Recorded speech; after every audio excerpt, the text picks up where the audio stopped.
வணக்கம். இன்னைக்கு நாம கொஞ்சம் கற்பனை செஞ்சு பார்க்கவே முடியாத அளவுக்கு தீவிரமான சில நம்பிக்கை கதைகளை பத்தி தெரிஞ்சுக்க போறோம்.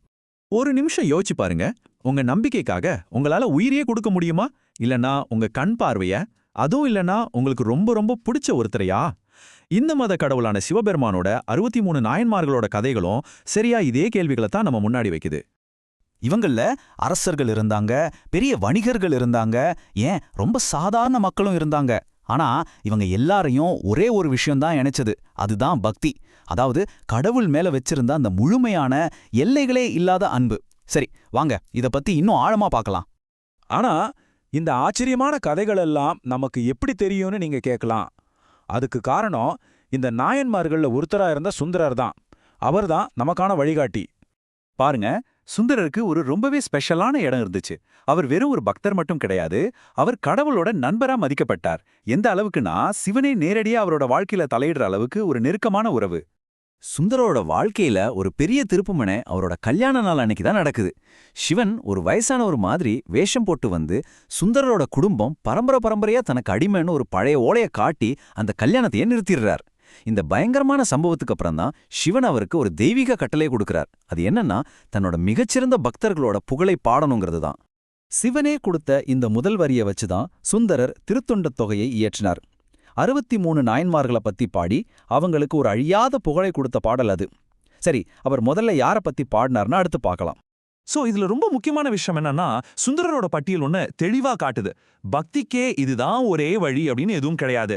அத ஒருத்தரோட சமூக அந்தஸ்தையோ செல்வத்தையோ சூழ்நிலையோ சார்ந்து இருக்கிறது இல்ல. இப்ப பாருங்க, இந்த ஸ்லைட்ல இருக்கிற இந்த ஒப்பீடு தான் ரொம்பவே சுவாரஸ்யமானது. ஒரு பக்கம் ஒரு ஏழை குயவர் திருநீலகண்டர். அவரோட பக்திங்கிறது ரொம்ப அமைதியா வாழ்க்கை முழுக்க கடைபிடிச்ச ஒரு விரதம். இன்னொரு பக்கம் ஒரு பணக்கார வியாபாரி ஏற்பகை நாயனார். அவரோட பக்திய ஒரே நொடியில அதிர்ச்சி கொடுக்கற மாதிரி ஒரு தியாகத்தால சோதிச்சு பார்த்தார் கடவுள். இயற்பகையோட கதை எந்த கேள்வியும் கேட்காம முழுசா சரணடைகிறதுனா என்னன்னு காட்டுது. நம்மளோட சாதாரண அறிவுக்கு எட்டாத ஒரு நம்பிக்கையோட வடிவம் இது. ஆனா அந்த குயவரான திருநீலகண்டரோட கதை, அது ஒரு வேற விதமான அசைக்க முடியாத பக்திக்கு சாட்சி. சுந்தரர் தன்னோட பாடல்ல முதலா குறிப்பிடுற அந்த குயவரோட கதைய வாங்க இன்னும் கொஞ்சம் விரிவா பார்க்கலாம். இத அவர் ஒரு சாதாரண சபதமா பார்க்கல, ஒரு தெய்வீக கட்டளையா ஏத்துக்கிட்டார். ஒரே வீட்டுக்குள்ள வாழ்ந்தாலும் அவங்க வாழ்நாள் முழுக்க ஒருத்தர் தொட்டுக்கவே இல்ல. பல வருஷங்கள் கழிச்சு அவங்களோட இந்த உறுதியை சோதிக்கணும்னு சிவனே ஒரு முனிவர் வேஷத்துல வர்றார். அவர் ஒரு புனிதமான பிச்சை பாத்திரத்தை அவங்க கிட்ட கொடுத்துட்டு அப்புறமா இது காணாம போயிடுச்சுன்னு ஒரு நாடகத்தை ஆரம்பிக்கிறார். அந்த முனிவர் என்ன சொல்றாருன்னா, நீங்க நிரபராதின்னா 2 பேரும் கைகோத்து கோயில் குளத்துல மூழ்கி சத்தியம் பண்ணுங்கன்னு சொல்றாரு.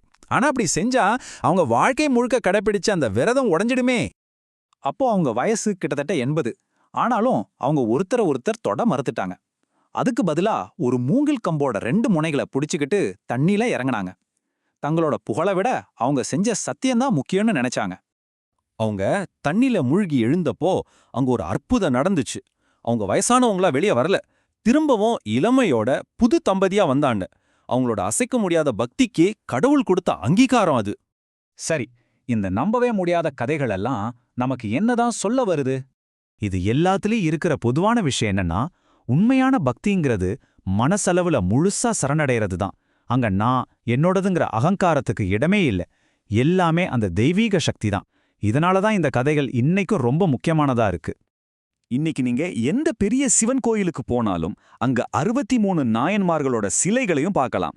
அவங்க வெறும் கதைகள்ல மட்டும் வாழல, நம்பிக்கையோட அழியாத சின்னங்களா இன்னைக்கும் போற்றப்படுறாங்க.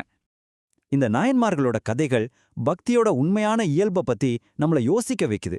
எந்த சந்தேகமும் இல்லாம ஒரு விஷயத்தை நம்புறதுக்கு அர்த்தம் என்னன்னு நமக்குள்ள ஒரு பெரிய கேள்வியை எழுப்புது.